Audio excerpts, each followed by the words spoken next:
आकाश के उस अनंत कैनवस में जहां बिलियंस ऑफ स्टार्स एक साइलेंट ऑर्केस्ट्रा की तरह चमकते हैं, वहीं छुपा है मानवता का सबसे पुराना मैप। हजारों साल पहले, जब न रिटन लैंग्वेज थी न जीपीएस, तब इंसान ने आसमान की ओर देखा, मीनिंग की तलाश में।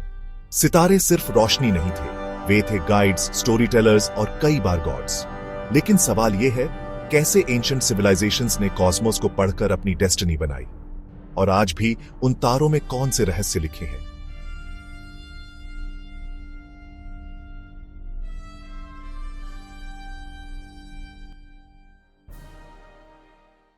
पांच 5000 साल पहले इजिप्ट के रेगिस्तान में पिरामिड्स ऐसे उठे जैसे स्वर्ग की ओर जाती सीढ़ियां।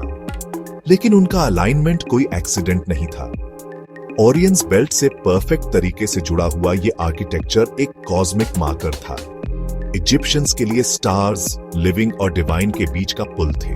दूसरी ओर सेंट्रल अमेरिका के डेंस जंगल्स में माया सिविलाइजेशन ने टावरिंग टेम्पल्स बनाए। वे सन और मून को इतने प्रिसिजन से ऑब्जर्व करते थे कि सेंचुरीज पहले ही इक्लिप्सेस प्रेडिक्ट कर देते थे। उनकी सिटीज खुद एक लिविंग ऑब्जर्वेटरी थी, और ब्रिटेन के प्लेन्स में खड़ा स्टोनहेंज एक सेलेस्टियल कैलेंडर की तरह काम करता था। उसके मैसिव स्टोन्स सोल्स्टिस और इक्विनॉक्सेस को मार्क करते थे, वो पल जब यूनिवर्स का बैलेंस सबसे साफ दिखाई देता था। आज हमें ये मॉन्यूमेंट्स रहस्य लगते हैं, लेकिन उनके लिए ये सर्वाइवल टूल्स थे। स्टार्स बताते थे कब क्रॉप बोनी है, कब हार्वेस्ट करनी है और कब समुंदर पार करना है। रूलर्स के लिए ये कॉस्मिक अथॉरिटी का सिंबल भी थे।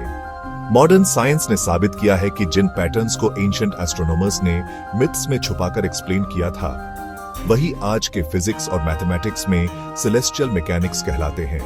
उनके स्टोरीज मेटाफोर थे, जिनमें हिडन ट्रूथ्स छिपे हुए थे। चाहे स्टोन कैलेंडर्स हो या स्पेस टेलीस्कोप्स, एक ही थ्रेड सबको जोड़ता है, मानव की उस इटर्नल क्यूरियोसिटी को जो हमेशा से अपने कॉस्मिक प्लेस को समझना चाहती है।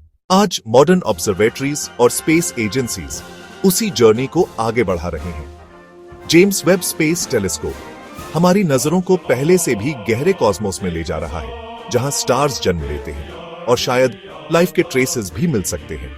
यह भी एक तरह का नया टेंपल है, लेकिन अब स्टोन का नहीं, बल्कि मिरर्स और लाइट का। एंशिएंट्स ने पिरामिड्स, टेंपल्स और स्टोन सर्कल्स बनाए। हमने सैटेलाइट्स, टेलीस्कोप्स और स्पेसक्राफ्ट्स बनाए। लेकिन सवाल वही है, हम कहां से आए, आगे क्या है, और क्या हम इस यूनिवर्स में अकेले हैं? जैसे जैसे हम कॉस्मोस के सीक्रेट्स अनलॉक करते हैं, हमें ये एहसास होता है, वही स्टार्स जिन्होंने हमारे एंसेस्टर्स को गाइड किया, वही स्टार्स आज भी हमारे फ्यूचर को गाइड कर रहे हैं। इंसान हमेशा यूनिवर्स का चाइल्ड रहा है, और आसमान में लिखी हुई ये स्टोरी